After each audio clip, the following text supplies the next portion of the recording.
we present John Moffat, Jeremy Clyde, and Madeline Smith in Agatha Christie's Murder on the Links.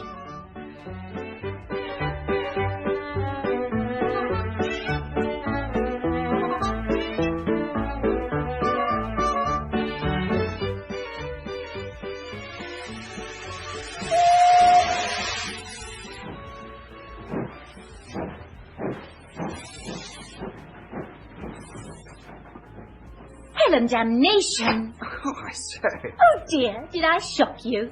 Oh, no, not in the least. I'm so sorry about my language. Most unladylike and all that. But I've lost my sister.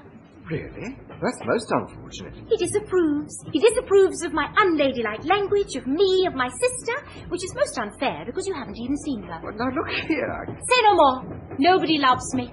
I am crushed. I knew you couldn't be such a mutt as you looked. Not that I'm against a little dignified disapproval, and I like a man who can still be shocked in this day and age. You see, my sister and I are in the theatre. You're an actress? Well, I wouldn't go that far. We've got a sort of song and dance act with a bit of comic patter thrown in. It's quite a good idea, and it does get them every time. Somehow they don't expect people to be able to dance and speak. She was enchanting. A curious mixture of child and woman.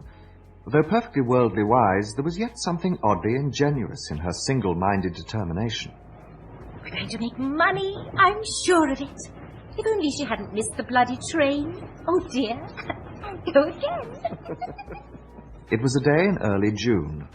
I had been transacting some business in Paris and was returning by the morning train to London. So what do you do? I'm a sort of private secretary to an MP. That sounds so important. I'm distinctly impressed. Oh, there's really awfully little to do. Usually a couple of hours a day sees me through. It's pretty dull, too.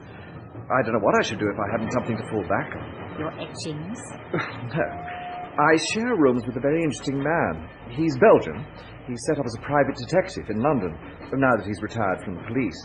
Sometimes he lets me help him out. I just adore crime. I go to all the mysteries of the movies, and when there's a murder on, I simply devour the papers. The miles flew by. We were so absorbed in one another that we were in Calais before we realized it. Goodbye, and I'll mind my language in future. Oh, but surely you'll let me look after you on the boat. Oh, I may not be on it. I've got to find out where that sister of mine has got to. We're going to meet again, surely. Aren't you even going to tell me your name? Cinderella. Ah, Hastings, you are the eternal romantic. You see a girl on the train, you talk to her for a couple of hours, and you do not even know her name. Mon ami, you restore my faith in the absurdity of the human race. And now tell me, what is in the Morning Post?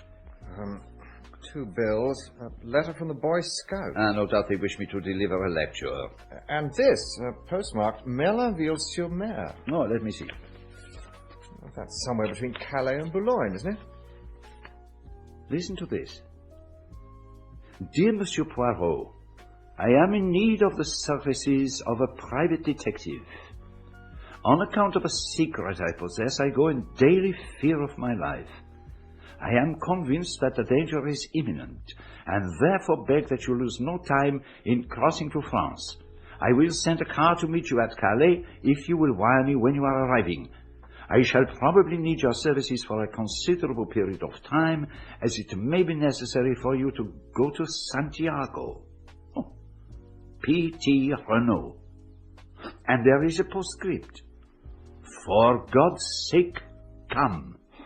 You'll go, of course. Of course. There's no time to lose.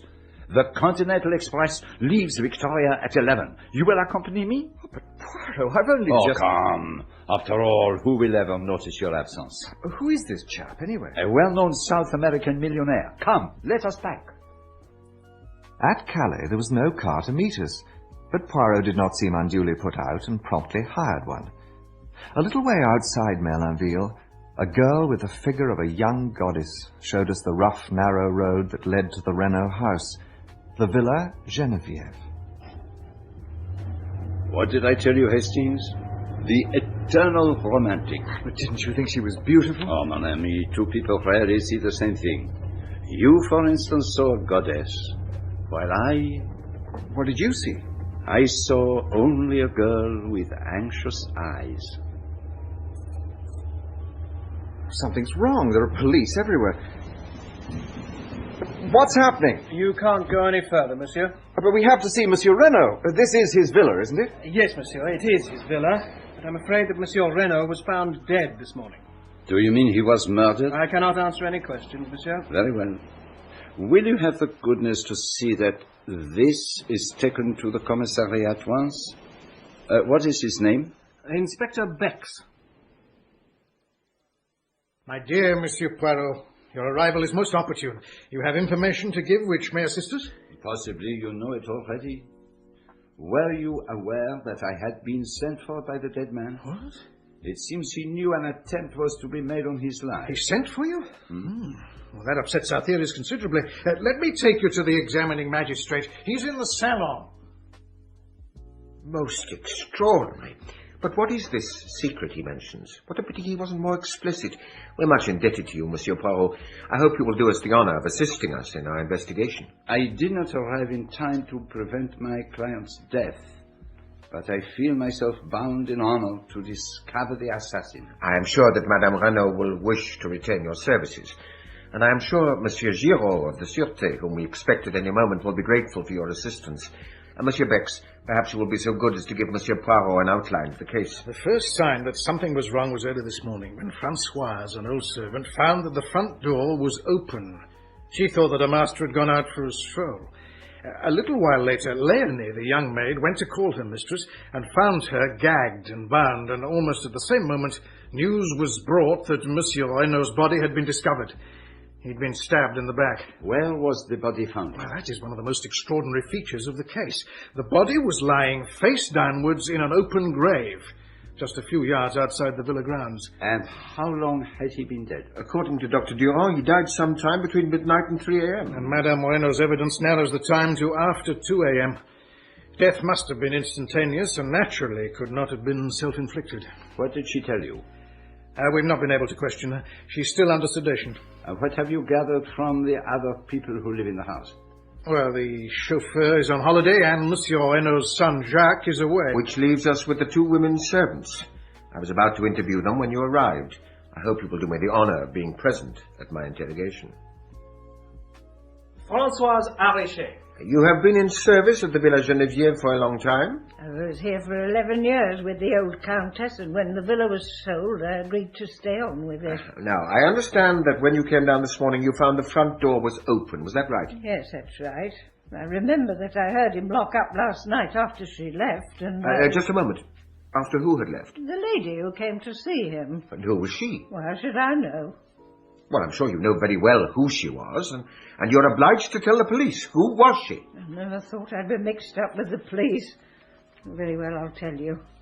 It was Madame Daubreuil. She often comes round in the evening. Madame Daubreuil from the Villa Marguerite? That's the place, just down the road. So you're saying that Monsieur Renault and Madame Daubreuil were... Well, I'm not saying anything. She's not so young any longer, but I've seen the way men look at her when she goes down the street. And just lately, she's had more money to spend.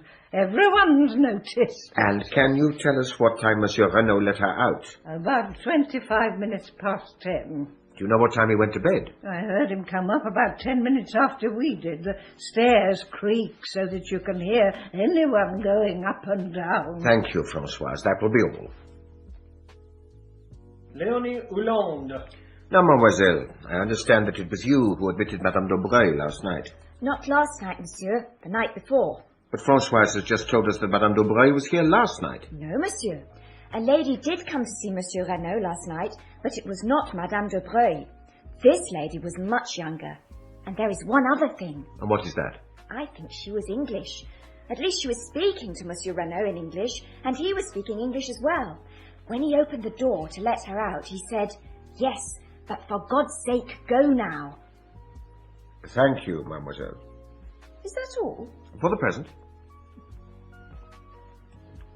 But this is most interesting.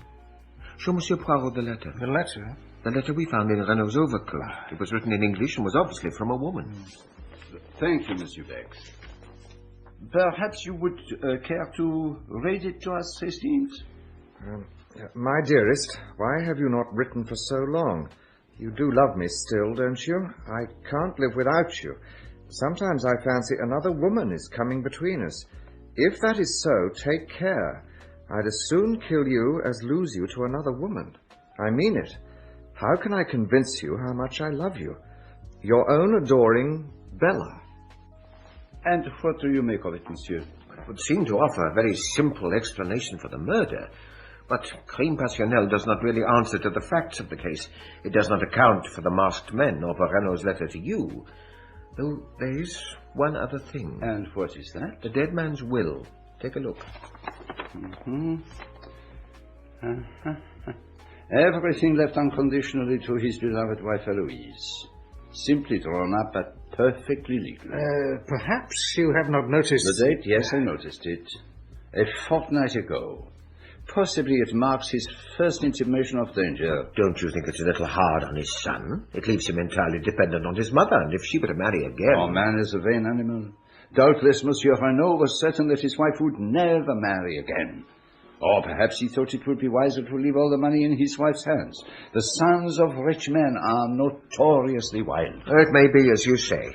And now, I am sure you would like to visit the scene of the crime. Monsieur Bex will show you where the body was found. This way, gentlemen. Just a moment, if you please.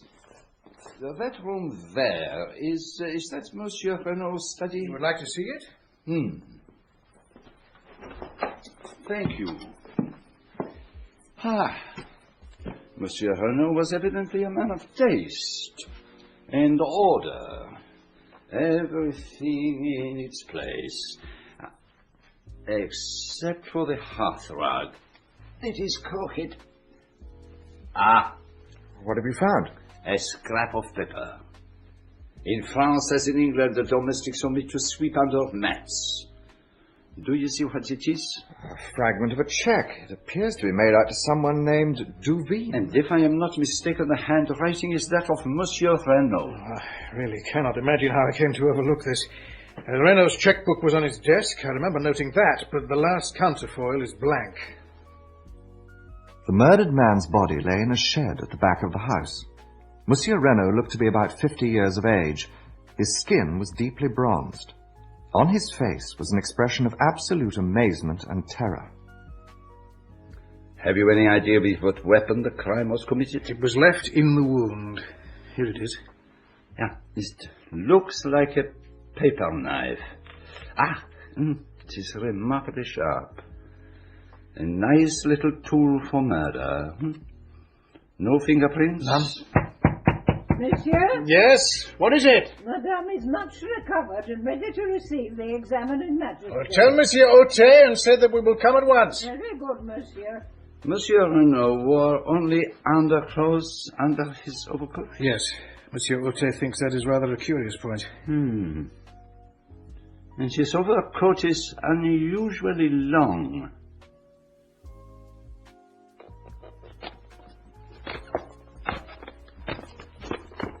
Take care.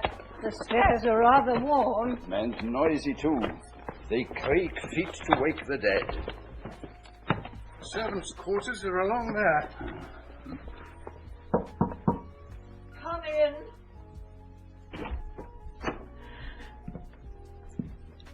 Pray, be seated, gentlemen.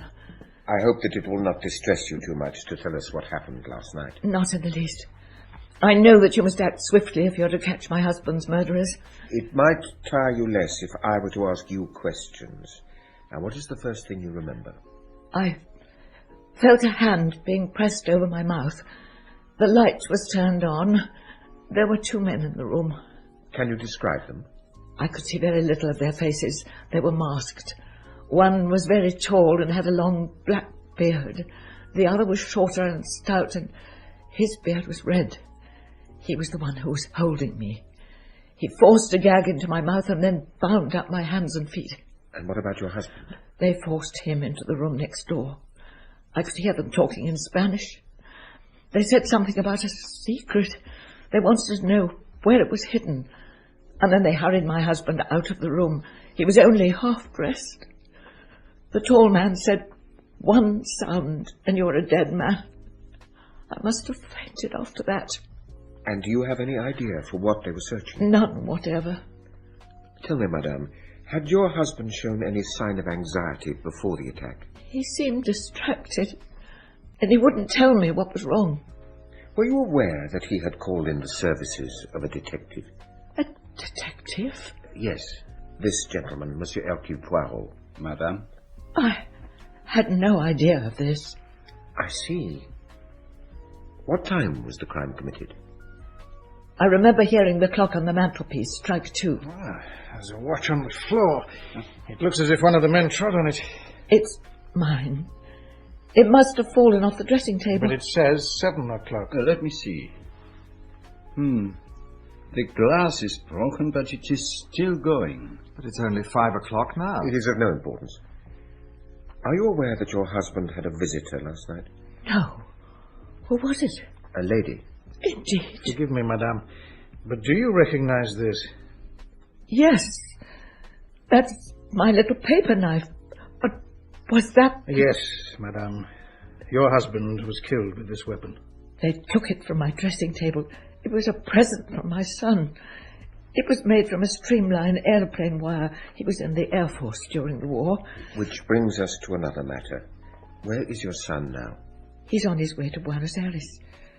My husband telegraphed him last night to tell him to go there straight away. And do you know why? I have no idea. He was going overland from there to Santiago. Santiago? Everything seems to bring us back to Santiago. Pardon, madame, but may I examine your wrists? If you wish, monsieur.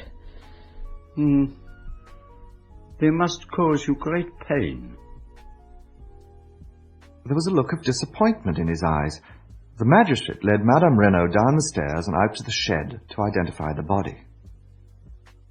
Are you ready, madame? Yes, monsieur. Oh my God. Paul! My beloved. Oh, madame. Hastings, I am an imbecile. If ever there was love and grief in a woman's voice, I heard it then. I must start again. Bex set off for the scene of the crime, but Poirot stopped by the flower beds on either side of the steps leading up to the front door. The murderer could easily have climbed up to the bedroom by that tree on the left. But they could not have done so without leaving footsteps in the flower bed. You are right. And there is not the least sign. But in the other flower bed, there are plenty of footprints. I think you'll find they are those of the gardener. So you think they are of no importance? Not the least. Bex led us along a path bordered by a shrubbery on either side. Suddenly we emerged onto a wide stretch of open downs with a distant view of the sea. It was a golf course. The links will not be open until next month. It was the men who were working on them who discovered the body this morning. In that pit over there. But there's someone there now. My men have had strict orders to allow no one to interfere. I am not exactly no one, Monsieur Bex, and I have every right. My dear Monsieur Giraud. Gentlemen, this is Monsieur Giraud of the Sûreté. The famous detective from Paris was already familiar to me by name. There was a distinct arrogance in his manner which showed he was fully alive to his own importance. Poirot, I know you by name. You cut quite a figure in the old days, didn't you? Crimes do not change much over the years. The police should have been prevented from trampling all over the place. But the vital evidence is still there. The external signs, that is what you seek? Of course. You see that spade? It was used to dig the grave. And those gloves at your feet? Renault's spade and Renault's gloves. The man was stabbed with his own dagger. His own gloves held his own spade with which his grave was dug. And this piece of lead piping, did this belong to the murdered man? It may have been lying around for weeks. Anyway, it doesn't interest me. It interests me. But no matter. Monsieur Bex, what is the meaning of this white line that extends all the way around the grave? Is it the work of your men? No, Monsieur Poirot. It is part of the work on the golf course. It is the outline of a bunker. But what a curious place to bury a body. Huh? When the men began to dig up the ground, all would be discovered. Exactly. Which proves that the murderers were strangers to the place. Unless, of course, they wanted the body to be discovered. Which is clearly absurd, is it not? I must admit I was beginning to worry that Poirot was losing his grip. He continued to mutter on to himself about the lead piping and the broken wristwatch. He proved that the footprints in the flower bed were made by the gardener's boots, and he did not seem in the least impressed by Monsieur Ote's discovery that Madame Daubreuil had paid 200,000 francs into her bank account in the last 6 weeks. It is getting late, but I think we should pay her a visit. It is possible that he may have told her the secret he did not confide to his wife. We walked through the cool of the evening to the Villa Marguerite. He's lived here for many years. Very quiet, very unobtrusive. And then I realized that the villa was the home of the beautiful girl with the figure of a goddess. Monsieur, what do you want? She was more beautiful than I had remembered, but deathly white and very ill at ease. She led us through to her mother's room. But what possible help can I be to you? We have reason to believe, madame, that you were an intimate friend of Monsieur Renault. What are you saying? That you frequently visited his villa in the evening, is that so? I deny your right to ask me such a question. Madame, we are investigating a murder. I had nothing to do with the murder. We do not say that for a moment, but you knew the dead man well. Did he ever talk about any danger that threatened him? Never. Nor of any enemies he may have made in South America. He said nothing. I really cannot see why you should come to me. Cannot his wife tell you what you want to know? Sometimes, madame, a man tells his mistress what he does not always tell his wife. Have the goodness to leave my house, monsieur. We left the Villa Marguerite like a shamefaced pack of schoolboys. Ote and Bex went back to the scene of the crime. Poirot and I set off towards the Hôtel des Bains in Merlinville, where we had booked rooms. The French police system is marvelous. The information they possess about everyone's life. Monsieur! Mademoiselle. I beg your pardon. I should not do this, I know. You must not tell my mother. Of course not, mademoiselle. Is it true that you are the detective Monsieur Renault called in before he died? Yes, it is quite true. But how did you learn it? Françoise told our maid. Well, mademoiselle, what is it you want to know? Is anyone suspected of the crime? Why do you want to know? Monsieur Renault was always very kind to me. It is natural that I should be interested. I see. Well, mademoiselle, suspicion at present is hovering around 2 persons. 2? Their names are unknown, but they are presumed to be Chileans from Santiago. And now you see what comes of being young and beautiful. I have betrayed professional secrets for you. Come, Hastings, we must be getting back to our hotel. Goodbye, mademoiselle. Goodbye, monsieur, and thank you. Nowhere to hang my clothes, no one to polish my shoes. You are not listening to me, Hastings. What was that? I have seen that look on your face before. Do not set your heart on Mademoiselle Daubreuil. She is not for you. She has the face of an angel. Some of the greatest criminals I have known had the faces of angels. A malformation of the little grey cells may coincide quite easily with the face of a Madonna. You can't suspect that poor innocent girl. If only I could remember where I had seen that face. Mademoiselle Marthe? No, her mother's. It was a long time ago when I was still with the police in Belgium. I have never actually seen her before, but I have seen her picture, and I rather fancy... I may be mistaken, but I fancy it was a murder case. We were up at the villa early next morning. Poirot started to draw out the young maid, Léonie, on the subject of a quarrel she had overheard between Monsieur Renault and his son.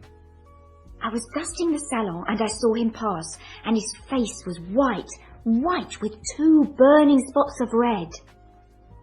I had a mind to take another look at the scene of the crime. I fought my way through the shrubbery and found myself on the links, some 100 yards away from where the murder had been committed.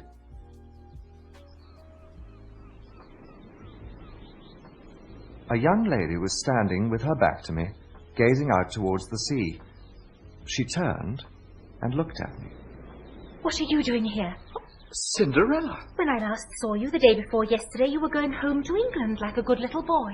When I last saw you, you were trotting home with your sister like a good little girl. How is your sister? How kind of you to ask. She's quite well, thank you. She is here with you? She remained in town. I don't believe you've got a sister. What are you doing here, anyway? Resting, I suppose you've heard of the term. And what are you doing here? You remember that I told you I had a great friend who was a detective? I remember. And perhaps you've heard of this murder at the Villa Marguerite. You don't mean to say you're on that? As a matter of fact, I am. Oh, then you must take me to see everything. How do you mean? The place where it happened and the murder weapon and any fingerprints or interesting things like that. I've never had a chance of being right in on a murder like this. Oh, please. I didn't need much persuasion. I told her most of what I knew. I showed her where the body had been discovered. I even got the key of the little shed and showed her the body itself. Oh, it's horrible. To think that a few hours ago he was still alive. Do they know how he was killed? He was killed with a dagger. It's in this glass jar here. Oh, there's blood on it! My God! Let's get you out of here. It's been too much for you. No. I'll be all right. Get me some water quickly. I rushed off to the house. Fortunately, none of the servants was about, and I was able to secure a glass of water unobserved and add a few drops of brandy from my pocket flask. Oh, thanks. Oh, that's better. Why did you let me go in there?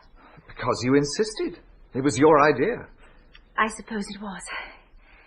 Well, I'd better be off. But you can't go just like that. You're not well. Nonsense, I'm quite all right now. Won't you let me come with you? There is nothing wrong with me, I assure you. You've been very kind. I hope you won't get into trouble for showing me things. Don't give it a second thought, but you haven't told me your address. Oh, I'm staying at the Hotel de Phare. It's a little place, but quite good. Come and look me up tomorrow. It wasn't until I got back to the villa that I realized I still didn't know her name. I found Poirot in the drawing room, doing his best to preserve his patience with the appalling Giraud. Monsieur Ote preserved an aloof silence. What do you see there? A cigarette end and a match. And what does that tell you? It tells me nothing. Obviously, you haven't made a study of these things. It is no ordinary match. It comes from South America. Luckily, it was unlit. Otherwise, I might not have recognized it. Evidently, one of the assassins threw away his cigarette and lit another, spilling one match out of the box as he did so. And the other match? Which match? The one he did light his cigarette with? You have found that also? It is of no importance. The cigarette end is enough. It is a South American cigarette with licorice pectoral paper. But it is only 4 years since Monsieur Renault returned from South America. Might not the cigarette and match belong to him? No. I have already searched among the effects of Monsieur Renault. His cigarettes were quite different. Tell me, Monsieur Giraud, does nothing strike you as familiar about this case? Is there nothing it reminds you of? No, I can't say offhand. I don't think so. Nevertheless, a crime almost precisely similar has been committed before. When and where? That unfortunately I can't for the moment remember, but I shall do so. I hoped you might be able to assist me. There have been many affairs of masked men. Man is an unoriginal animal. If he commits a crime, any other crime he commits will resemble it closely.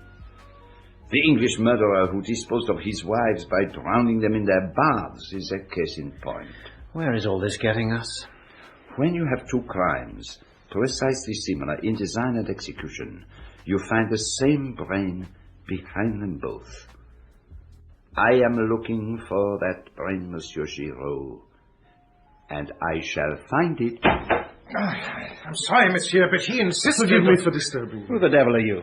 What do you mean by bursting into the room? I suspect he has every right to do so. You are Jacques Renault, isn't that so? That is correct. So you did not sail on the Anzora? The ship was delayed for 24 hours by engine trouble. I happened to buy an evening paper and saw the report of my father's death. Sit down, Monsieur Renault. It must have been a terrible shock for you to learn the news as you did. I hope you will not feel that we are too insensitive. I'm at your disposal. Ask me any questions you please. I understand that the journey was undertaken at your father's request. That is so. Here's the telegram he sent. Proceed immediately Cherbourg and Zora sailing tonight Buenos Aires. Ultimate destination Santiago. Further instructions await you at Buenos Aires. You have been a good deal in South America, I think. I was there as a child, but I was educated in England, and when the war came, I served in the Royal Flying Corps. If you will permit, I would like to put a question to Monsieur Renault. By all means, if you wish. Were you on good terms with your father? Certainly I was. So there is no truth in the assertion that you had a violent quarrel with him on the eve of your departure for Paris? We did have an argument. And did you say something like, "When you are dead, I can do as I please"? I must request an answer. I dare say I said that. I was very angry. And what was the subject of your quarrel? I decline to answer that. Monsieur Renault, it is not permitted to trifle with the law. I will inform you if you like, monsieur. You know Poirot? Certainly I do. The subject of the quarrel was Mademoiselle Marthe Daubreuil. How the devil do you know that? Is that so, monsieur? Yes, it is. I love Mademoiselle Daubreuil, and I wish to marry her. When I informed my father of the fact, he flew at once into a violent rage. Well, naturally, I couldn't stand having the girl I love insulted, and I, too, lost my temper and said what I said. You were aware, then, of the terms of your father's will? I knew he'd left half his fortune to me, and the other half to my mother, to come to me after her death. Do you recall an unusual present you gave to your mother? A paper knife? The one I made from aeroplane wire. It was the weapon which killed your father. May I see it? Your mother has already identified it, but of course you shall see it. If I might trouble you, Monsieur Beck. Certainly. I will fetch it immediately. In the meantime, let me put another question to you. Are you acquainted with the name of Duveen? Duveen? Bella Duveen. It means nothing to me. Perhaps you would care to read this letter. We found it in your father's overcoat. Can you give us any clue as to the identity of the writer? I've no idea whatsoever. Does my mother? As yet, no. Monsieur le Juge. Yes, what is it? The dagger has gone. What do you mean? But I saw it this morning. You saw it, Captain Hastings? There was nothing for it but to make a clean breast of it. Under the circumstances, they were quite remarkably forbearing. Giraud even congratulated me on providing him with a vital clue. But it was Poirot's opinion that I dreaded. He seemed remarkably unconcerned and was more interested in measuring the length of Jack Renault's overcoat. Most satisfying. What were you hoping to learn by measuring it? To see how long it was. Now tell me, my friend, what are your thoughts about the case? To tell you the truth, I'm very worried about Madame Renault. There's something about her that doesn't quite ring true. You are right. From the beginning, I have been sure that she was keeping something back. At first, I suspected her, if not of inspiring, at least of conniving at the crime. Why? By the new will, she is the only person to benefit from her husband's death. You may have noticed that I took an early opportunity of examining her wrists.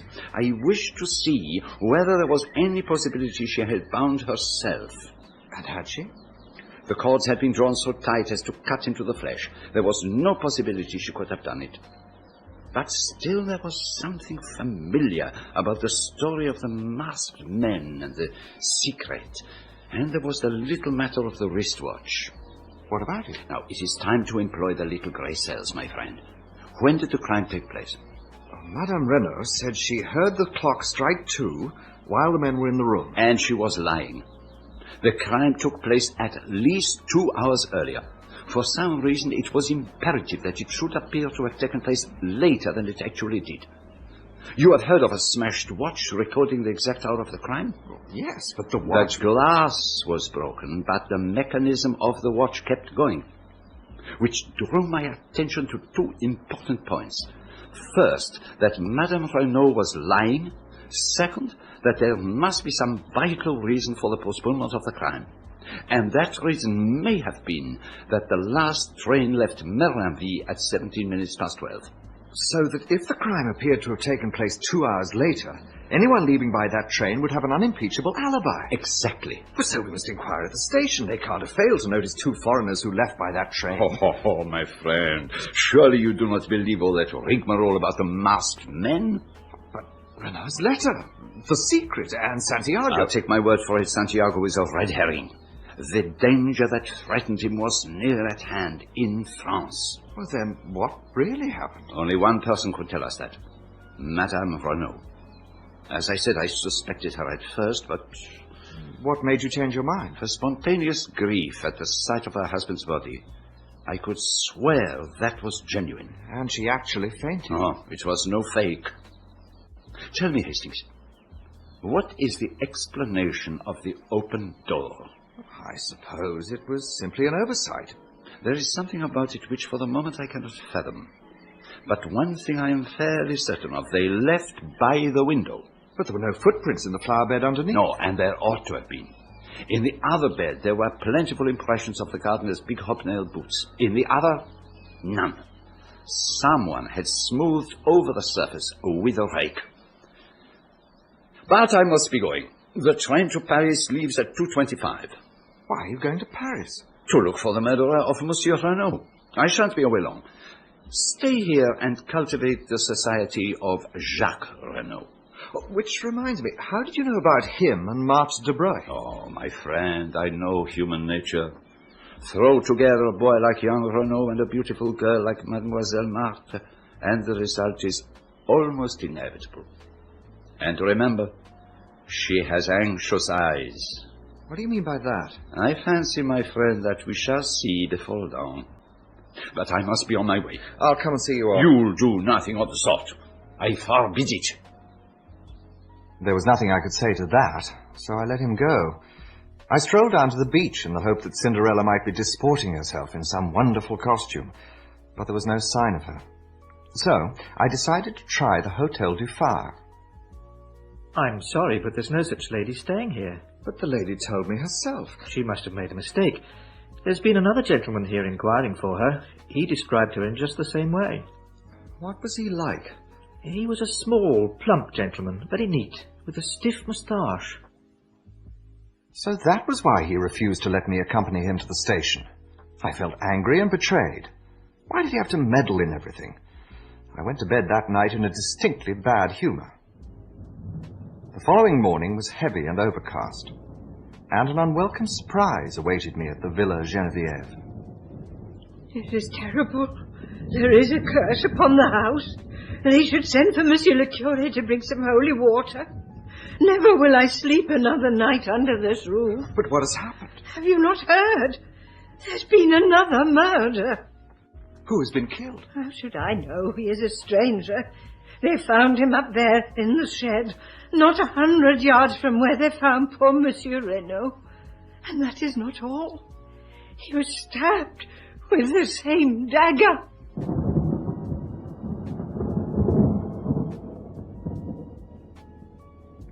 I am expecting the doctor at any moment, although we hardly need him. When was it done? Last night? I don't lay down the law on medical evidence, but the man's been dead well over 12 hours. When did you say you last saw that dagger?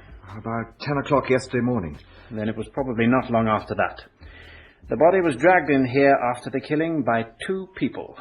They've been careful to obliterate their tracks, but I can see well enough the unmistakable prints of a woman's shoe.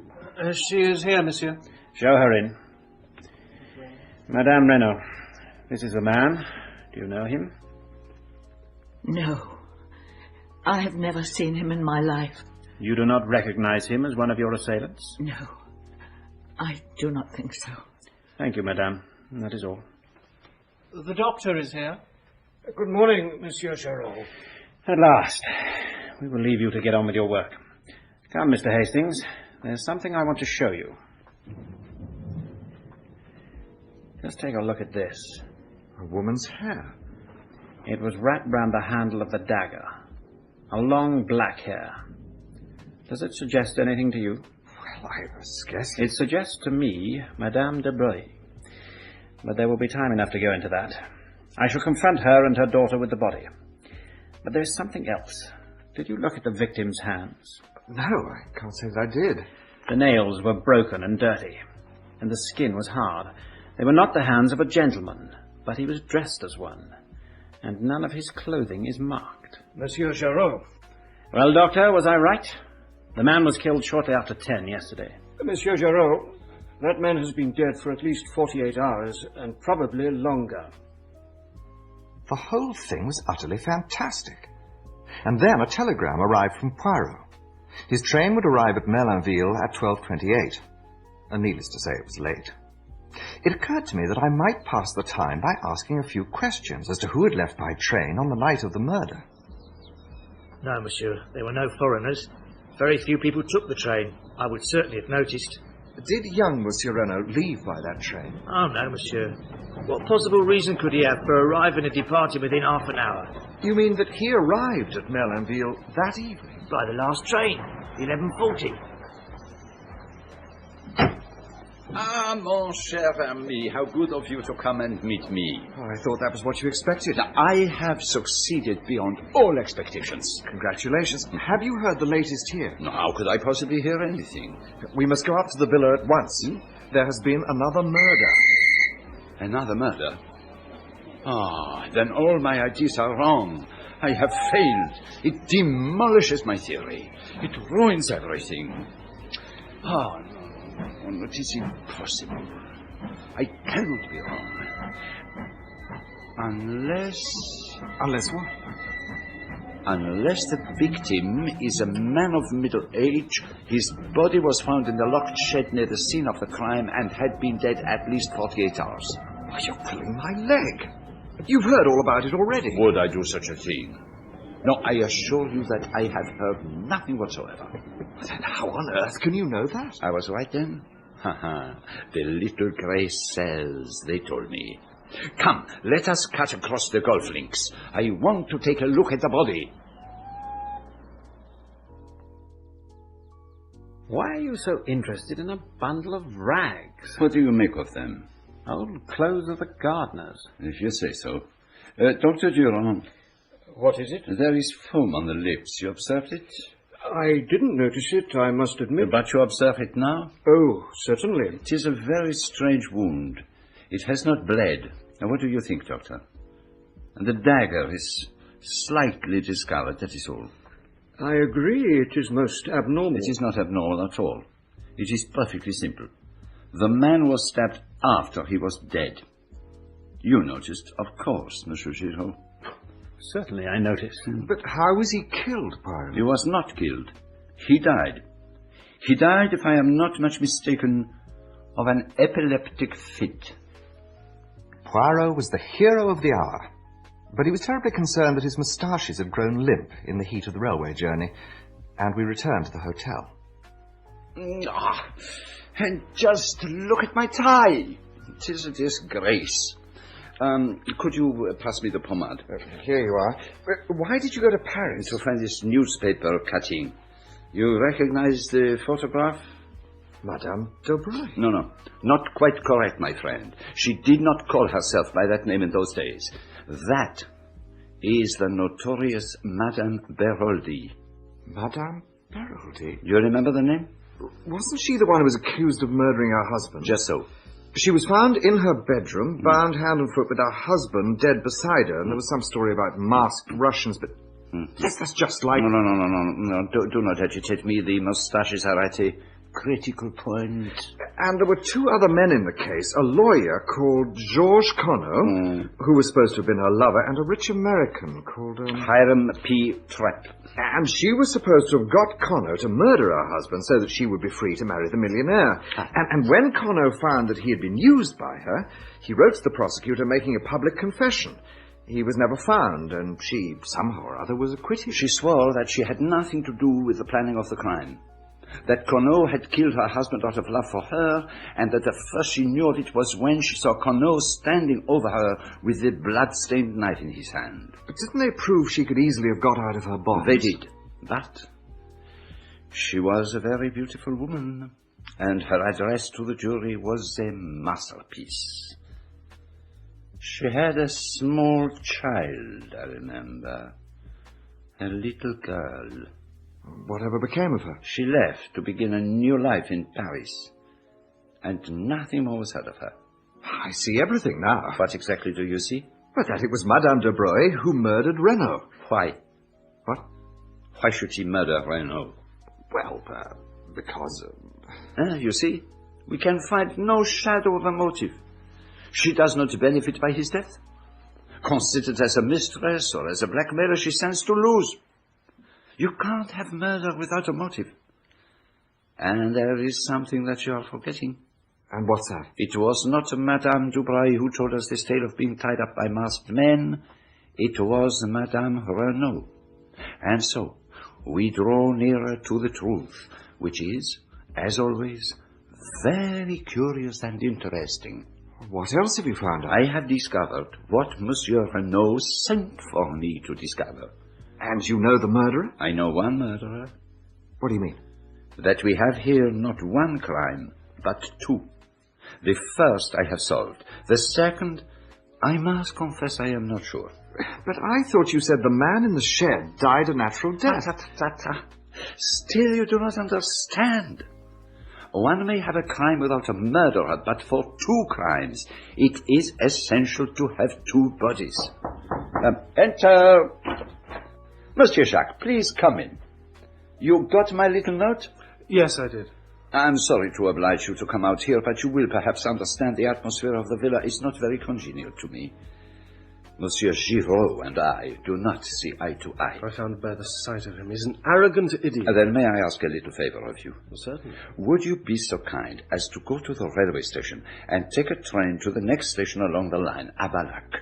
Ask at the cloakroom where the two foreigners left a case there on the night of the murder. Will you do that? Certainly I will. There is a train in a quarter of an hour, and I must ask you not to return to the villa, as I have no wish for Giraud to get an inkling of your errand. I'll go straight to the station. Yeah, just a moment. There is one other thing. Why did you not tell Monsieur Otte that you were in Merlinville on the night of the murder? Because I was not in Merlinville. I was in Cherbourg. But the staff at the railway station say you arrived by the 11:40 train. Do they? Are you accusing me of murdering my father? I should like an explanation. I came to see my fiancée, Mademoiselle Daubreuil. I was about to go away for a long time. Did not want the whole world to know about us. And did you see her? Yes. And afterwards? I found I'd missed the last train. I walked to Beauvais and got a car to take me to Cherbourg. A long walk at that hour of night. Well, thank you, Monsieur Jacques. And now, if you would be so kind as to carry out my little errand. Of course. Au revoir, Monsieur Poirot. Mm-hmm. What was all that about?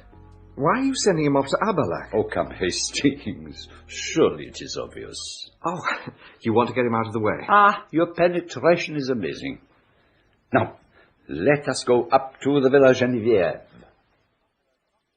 But we did not go straight there.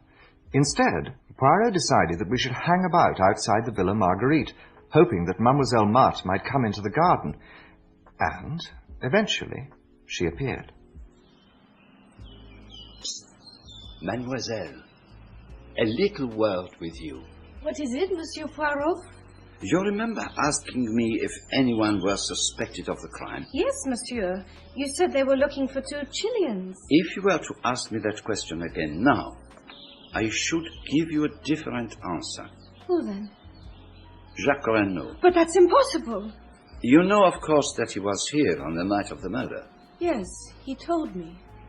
It was unwise of him to have tried to conceal the fact. Yes, but we cannot waste our time on regrets. He is innocent, and we must save him. Mademoiselle, is there something that you are keeping back that you could tell us? Yes, there is something, but I hardly know whether you will believe it. At any rate, tell us. On the morning of the day Monsieur Renault was killed, I was walking here in the garden when I heard a sound of men's voices quarrelling in the garden of the Villa Genevieve. I pushed aside the bushes and looked through.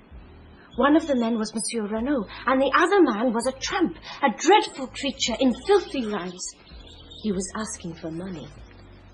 At that moment, Maman called from the house, and I had to go. When the second corpse was found, Monsieur Giraud insisted I looked at it. I am almost sure that the tramp and that dead man are the same. But why did you not say so at the time? The body was dressed in gentleman's clothes. It was only afterwards that I... Where are you? Forgive me, I must go. Well, let us go back to the Villa Hastings. Is she just trying to divert suspicion from her lover? It is a curious tale, but I believe it to be the truth. And she inadvertently gave us the truth on another point. She did not say that Jacques Renault had been with her on the night of the crime. She simply said, "He told me." If he did not see her, then who did he see? The Villa Genevieve seemed deserted.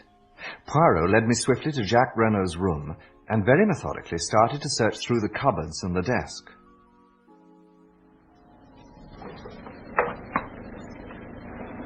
What is it? A car's just driven up. It's Giraud with Jacques Renault and two gendarmes. Oh, that stupid animal could not wait. I shall not be able to replace the things in this drawer with the proper method. But I have found what I wanted. Come. What is happening? Where are you taking my son? He is under arrest for the murder of his father. What? It's not true. It can't be true. Before anyone could get to her, she fell heavily down the stairs. Poirot was instantly at her side. She has cut her head badly, and I fancy there is slight concussion here. But she must make a statement. Then you will have to wait.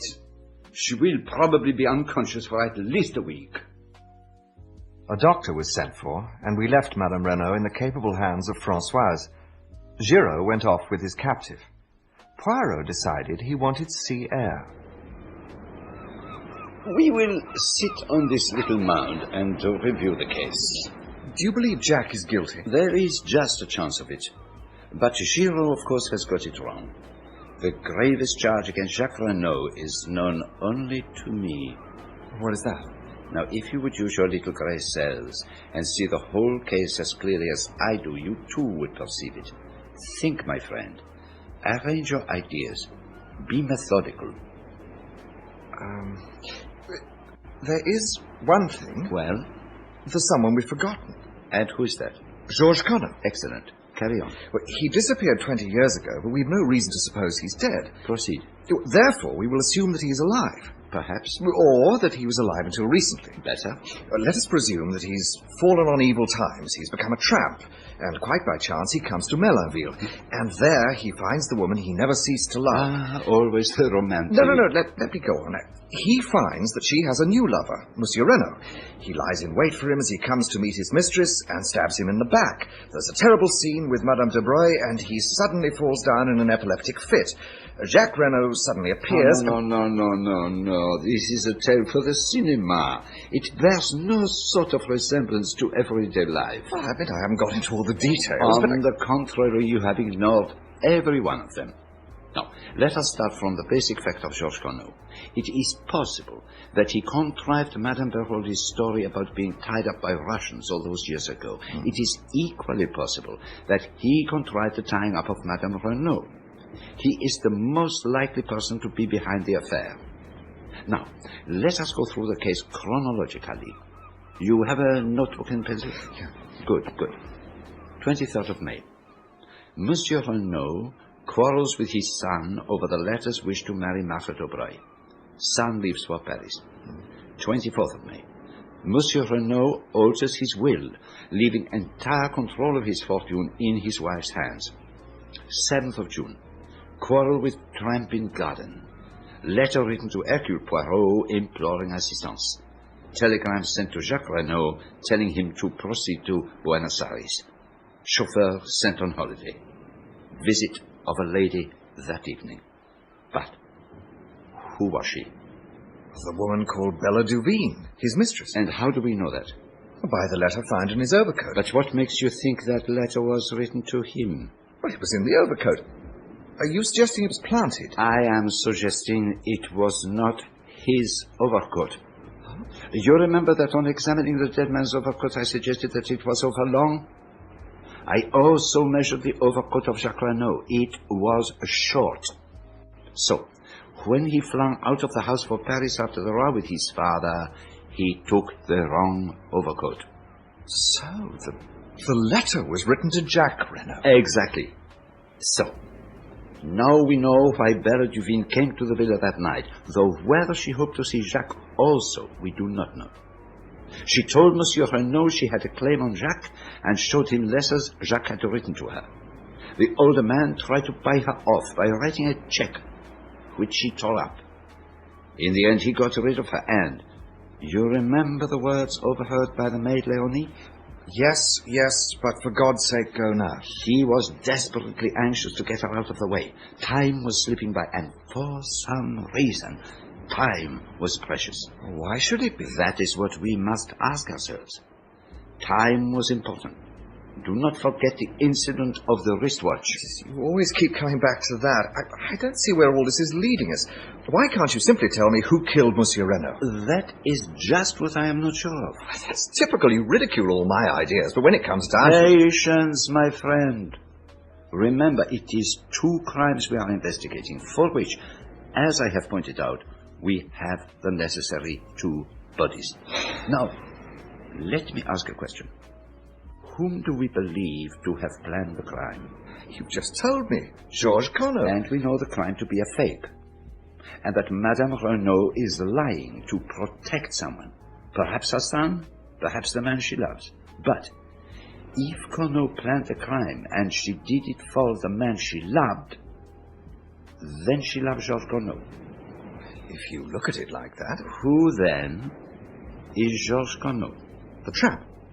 Have we any evidence to show that she loved the tramp? No. Now, ask yourself, whom Madame Renault did love? Whom did she love so dearly that when she saw his dead body she fell down in a faint? Her husband. Her husband. Or Georges Conneau. Whichever you like to call him. But that's impossible. How impossible?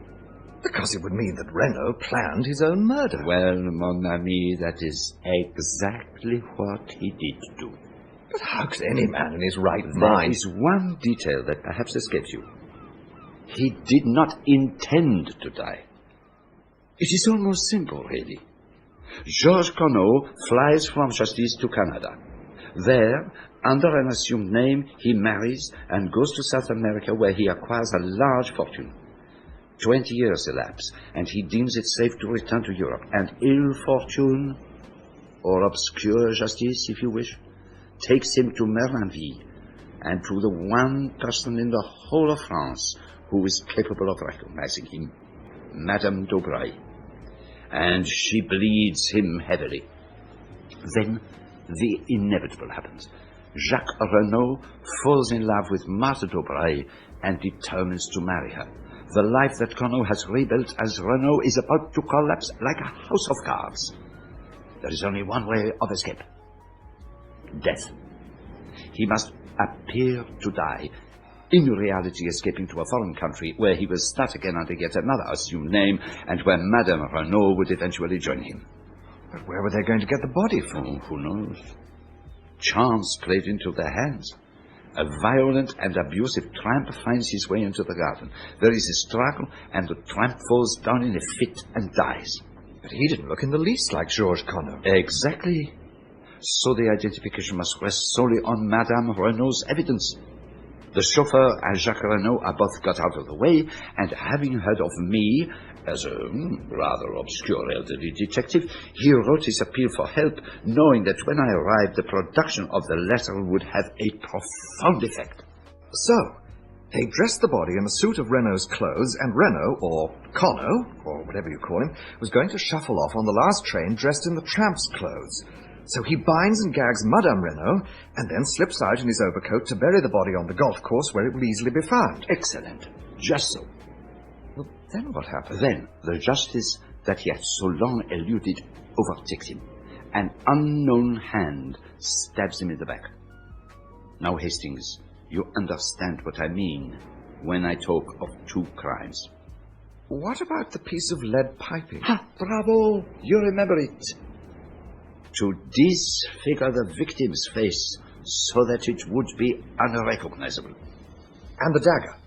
There must have been two daggers then. Yes. They stabbed Tramp with one dagger to give credence to Madame Renault's tale. The second killed Renault himself. Jacques must have had two daggers made. So, what now? Now we must start all over again. What time is the afternoon boat from Calais? About 5, I believe. That will do very well. We shall just have time. Why are we going back to England? To find a possible witness. Who? Miss Bella Duvin. I think I shall be able to find her, particularly with the help of this photograph. He had found it in Jack Renault's desk. "With love from Bella" was scrawled across the corner, but it wasn't that made my blood run cold. The likeness was not first-rate, but for all that, it was unmistakable to me. It was the face of Cinderella.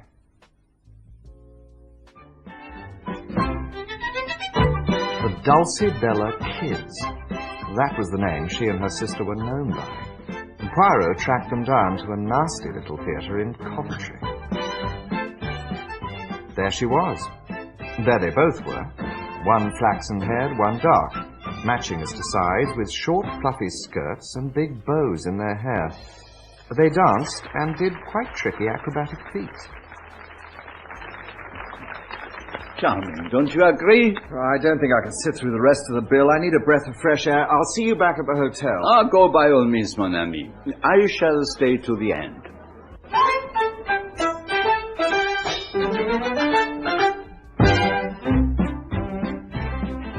It was only a few steps from the theatre to our hotel. I took a large whisky and soda up to the sitting room and sat staring into the dwindling fire. Suddenly, I was aware of someone standing behind me. I saw you in front. When you got up to go, I slipped on a cloak and came after you. What are you doing here? Was the man with you the detective? Yes. Is he looking for me? Don't cry. Please don't cry. You're safe with me. I'll take care of you. Look, I know everything. Oh, no, but you don't. I think I do. Why did you take the dagger? I was afraid there might be fingerprints on it. Are you going to give me up to the police? Of course I'm not. Why not? Because I love you. You can't. Not if you know. What do you know, then? I know that you came to see Renault that night. He offered you a cheque and you tore it up. And then you left the house. Go on. What then? I don't know whether you knew Jack Renault would be coming that night, but you waited. Just before 12, you saw a figure on the golf links, and you recognized the overcoat as Jack's. Go on. You had threatened to kill him in your letter, and now you knew about Marthe. You plunged the dagger into him. I don't believe for a moment that you meant to kill him. You're right. I can see it all as you tell it. And you say you love me, knowing what you do. How can you love me? I don't know. I think love is like that, a thing one cannot help. I don't ask for anything in return. Love him still if you want to, but let me help you. That's all I ask. You think that I love Jack? Not as I love you. Never as I love you. Oh, Cinderella. What a pretty picture. Poirot. Help me! Quick, I'll hold him. Hastings, is this not a little high-handed? Get out of here, Cinderella, as fast as you can. Oh, mon ami, you do this sort of thing very well. The strong man holds me in his iron grasp, and I am helpless as a child. But all this is uncomfortable and slightly ridiculous. Let us sit down and be calm. You won't go after her. Am I, Giraud? Let me go. Without doubt, I shall be able to find her when the time comes. I suppose I haven't got the right anymore to ask what happens next. On the contrary. We are going back to France without delay. We? Of course. You know very well you can't afford to let Papa Poirot out of your sight.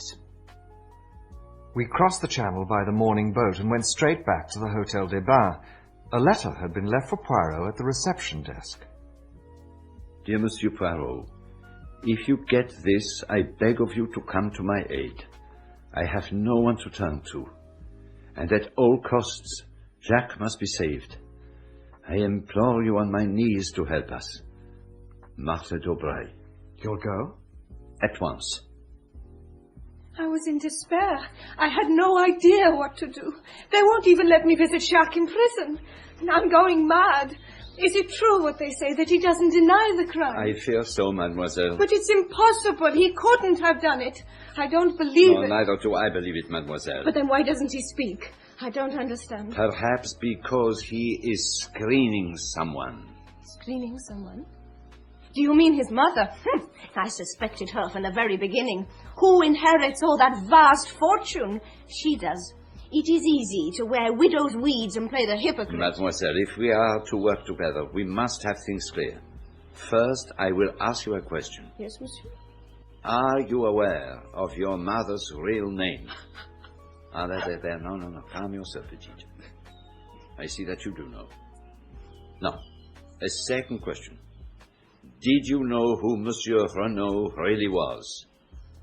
Monsieur Renault? Ah, I see you do not know that.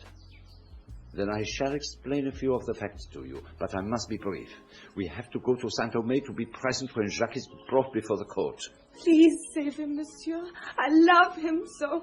Save him. Save him. Renault, do you deny that you were in Merlinville on the night of the crime? I have told you that I was in Cherbourg. He was a changed man. His cheeks had fallen in, and there were deep black circles round his eyes. He made no attempt to defend himself. It was obvious to me that his only concern was to conceal anything that might incriminate Bella. I have no alternative but to commit you for trial. Monsieur Roté, I swear that I did not kill my father. Monsieur le juge! Monsieur le juge! How dare you disturb the sitting of the court? There is a lady here who says... Who says what? This is highly irregular. Get out! But a slender figure, dressed all in black, her face hidden by a long veil, had made her way into the courtroom. You are the juge d'instruction, Monsieur Roté. She raised her veil, and I was seized with fear. But though as like her as two peas, this was not Cinderella. It was the face I'd seen in the photograph Poirot had found in Jacques Renault's room. My name is Bella Duveen. I wish to give myself up for the murder of Monsieur Renault. There is a letter for you, mon ami. I suspect it is from your little acrobat.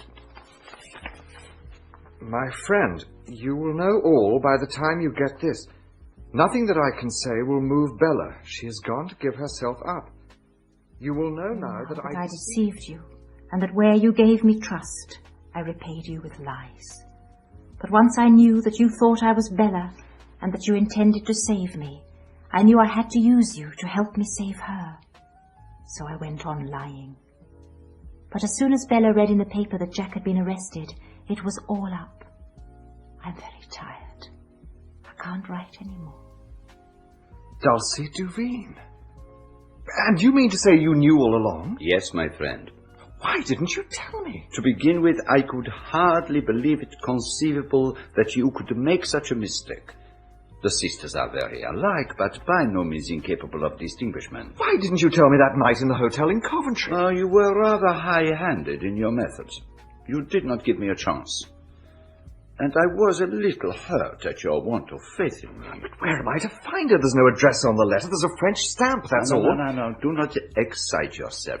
Leave it to Papa Poirot.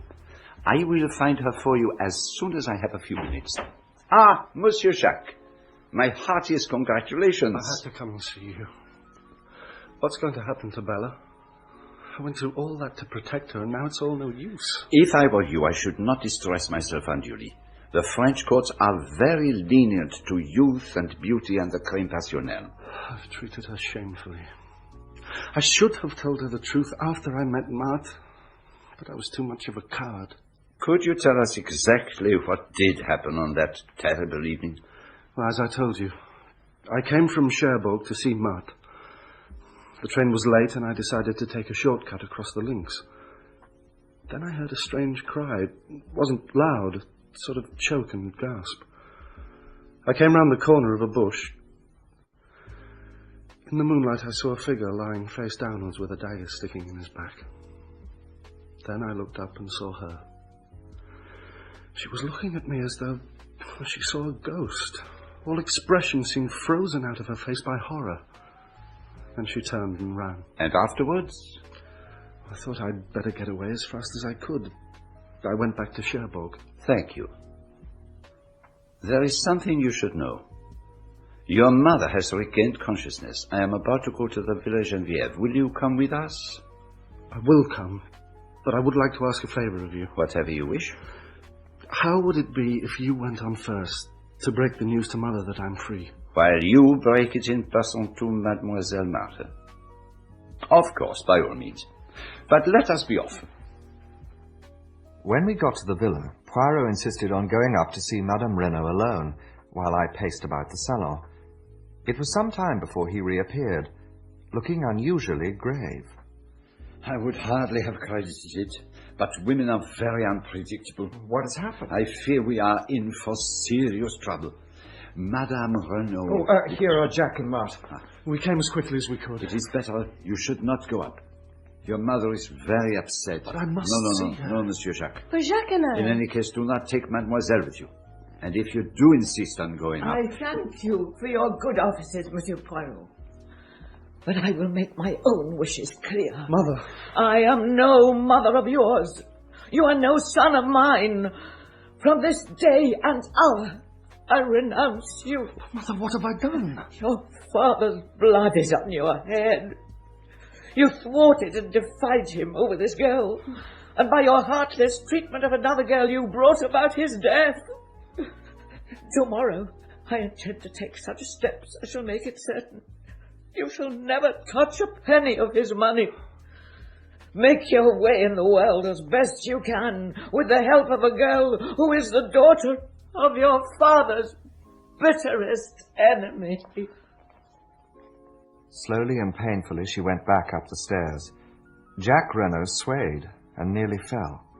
The events of the last few days have proved too much for him. Now, where can we take him? To the Villa Marguerite. We will look after him, Maman and I. A doctor was sent for, who prescribed perfect rest and quiet, and advised someone to sit up with Jack, but I knew that Marthe would do that anyway. Poirot and I went back to the Hotel des Bains. Has an English lady, a Miss Robinson, arrived? Yes, monsieur. She's in the little salon. Good. Come along, Hastings. But who on earth is Miss Robinson? Oh, go on, mon ami. Do you think I wish to trumpet abroad in Meranville the name of Duvine? Cinderella. Thank you, Monsieur Poirot. Now, mes enfants, for the moment we have no time for sentiment. There is work ahead of us. Mademoiselle, were you able to do what I asked you? Here it is. But that's the dagger that... I thought you said you threw it in the sea. Très bien. I am very pleased with you. Now, go now and rest yourself, mademoiselle. Hastings and I have work to do. You shall see him tomorrow. Oh, no. Wherever you're going, I'm coming too. No, but mademoiselle... I'm coming too, and that is that. Oh, very well, but it will not be amusing. In all probability, nothing will happen. It was quite dark now, and there was a cool breeze. Poirot set off in the direction of the Villa Genevieve, but when we were passing the Villa Marguerite... I should like to assure myself that all is well with Jacques Renault. Come in with me, Hastings. It would be best if Mademoiselle perhaps remained outside. Madame Daubreuil might say something which would wound her. Do you see the shadow on the blind up there? Mm-hmm. That's Marthe Daubreuil, surely. Then that is where we shall find Jacques Renault. He is still very feverish, but he is sleeping. That is the great thing. Maman made him a tisane. Is the doctor coming back? Not unless we send for him. We will come again in the morning. Permit me to show you out, monsieur. I hope we have not troubled you, madame. Not at all, monsieur. This is a trying time for us all. At least Monsieur Jacques is in safe hands now. She will sit by his side all night with her embroidery. She wants nothing more than to be with him. If you should need us at any time, do not hesitate to telephone us. We shall be at the Hôtel des Bains. Good night, madame. That didn't take you very long. I simply needed to see that all was well. You see the shadow? She is still at her post. Where now? To the Villa Genevieve. The villa was in total darkness. Poirot took up a position behind some bushes in the drive where we had a good view of the house. We were almost immediately underneath the window of Madame Renault's bedroom. The window was open. I do not expect anything to happen for at least an hour. So what are we supposed to do? Watch Madame Renault's room. It may be as long as 2 hours. Oh my God. My God, where is she? That didn't come from her room. A light's come on the other side of the house. There are 2 people fighting. Tonnerre. Françoise must have changed her room. Now, quickly, up this tree and through the window. But take care, Dulcie. Take care, nothing. This is child's play to me.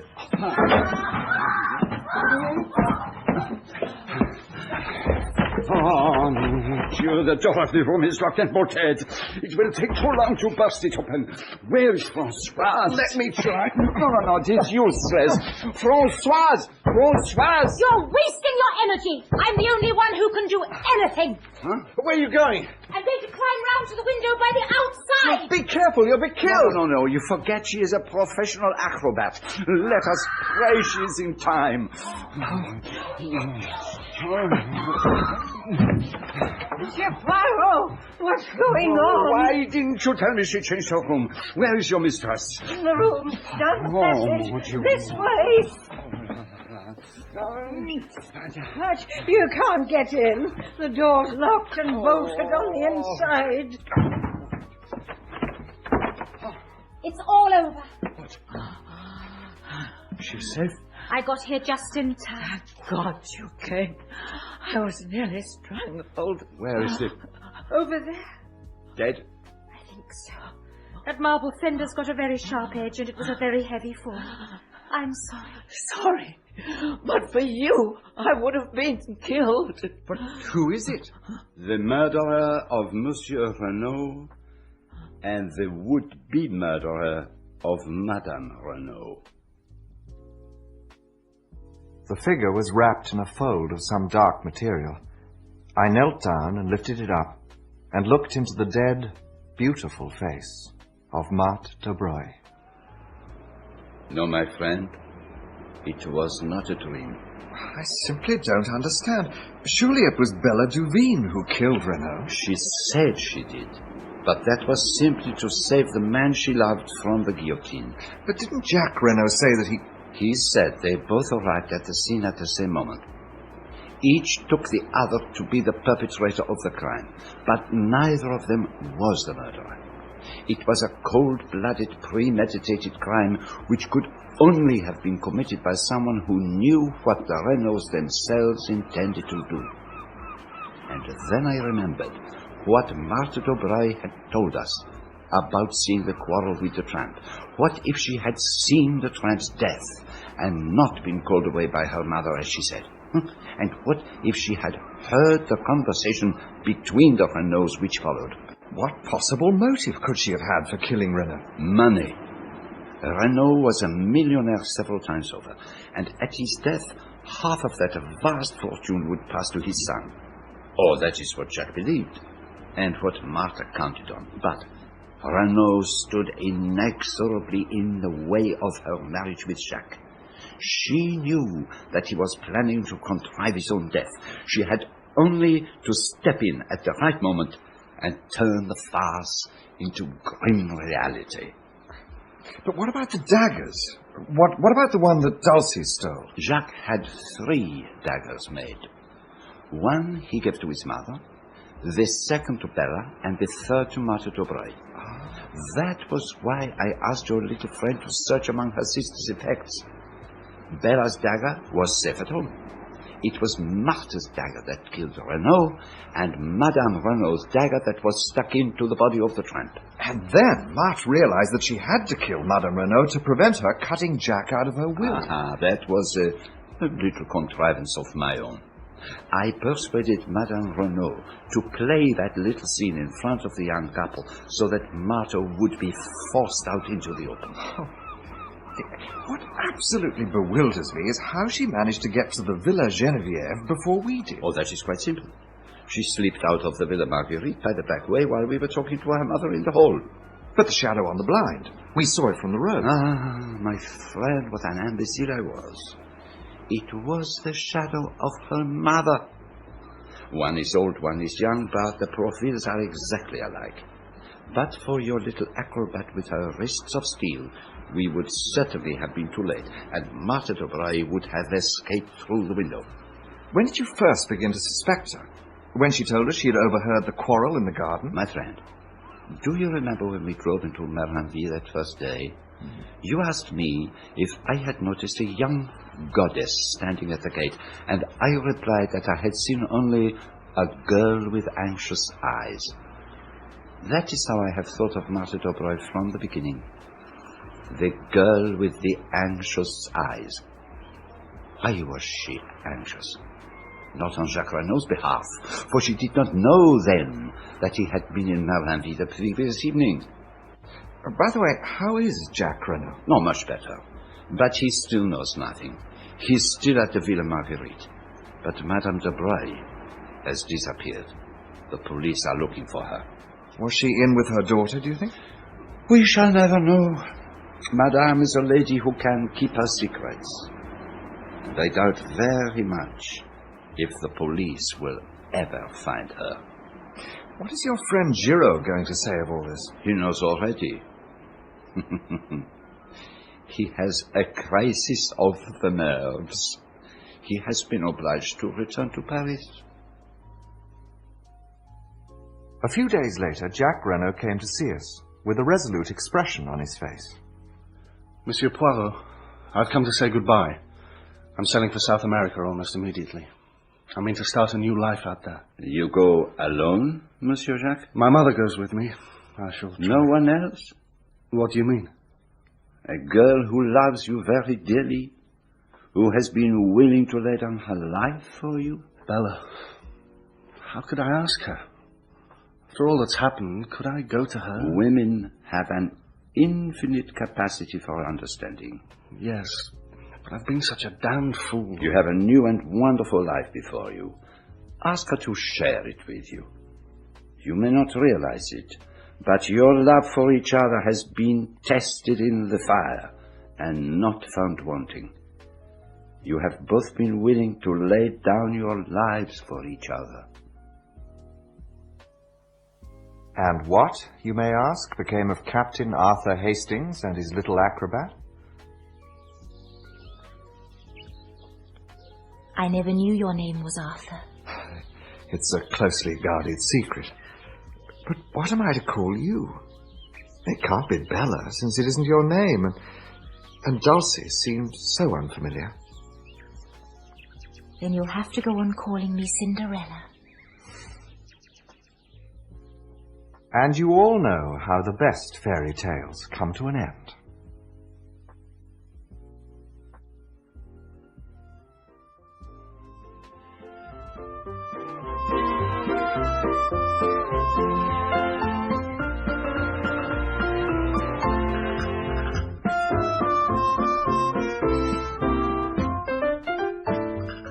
In Agatha Christie's Murder on the Links, Hercule Poirot was played by John Moffat, Captain Arthur Hastings by Jeremy Clyde, and Dulcie Devine by Madeline Smith. Madame Renault, Joan Matheson, Jack Renault, Stephen Tompkinson, Madame Daubreuil, Petra Davis, Marthe Daubreuil, Francesca Buller, Judge Ote, David King, Inspector Bex, Geoffrey Whitehead, Inspector Giraud, Vincent Brimble, Sergeant of Police, Ken Cumberledge. The elderly servant Françoise was Barbara Atkinson, the young servant Léonie, Joanna Mackey, the hotel receptionist Danny Schiller, the doctor Brian Miller. Other parts were played by members of the cast. Murder on the Links was dramatized for radio by Michael Bakewell and directed by Enid Williams.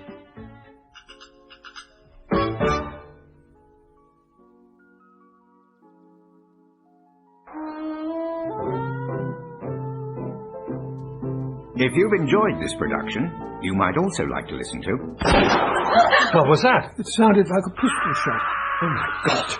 From BBC Audiobooks, the dramatised Agatha Christie mysteries. What's going on? It's my wife. I think she's dead. We present over 30 full-cast dramas adapted from novels and stories by the Queen of Crime Writers. You mean to say it's murder? It certainly looks like it. Tales of mystery and suspense where, beneath the surface of the lives of ordinary people, lurk violent passions. No woman could be happy with him. I wish he were dead. Oh, Mrs. Prothero. As the clues mount up, it's clear things are not what they seem. What are you suggesting? That my husband is a crazy drug addict who goes around killing people? The police are baffled. They would know a real murder if he came up and bit them. Well, Vicar, fishy business if you ask me. He's a fool. And we are introduced to two of the most celebrated sleuths in detective fiction. Have you ever heard of a man called Hercule Poirot? I don't know what I'd imagined. Mr. Poirot looked just like a hairdresser. One does not practice detection with a textbook. One uses one's natural intelligence, the little grey cells. Poirot's counterpart is a certain elderly spinster living in the village of St. Mary Mead. I rather like Miss Marple. She has at least a sense of humour. Oh, she is the biggest nosy Parker in the village. You're sure it won't go any further? Oh, goodness, no, my dear. I've seen her with a pair of binoculars. She pretends she's watching birds.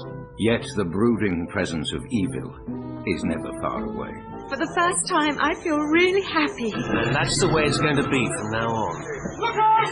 Look away! Quickly!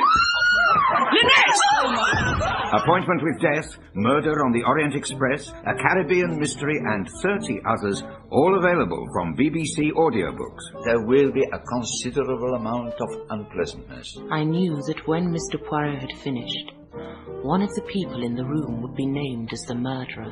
The dramatised mysteries of Agatha Christie. Hercule Poirot. The fellow's a kind of magician. Available on CD and cassette from all good audiobook retailers. For more information or to order, ring 0800 136 919 or visit www.bbcshop.com. A wily old bird, that Miss Marple. I'm afraid there's a lot of wickedness in the world.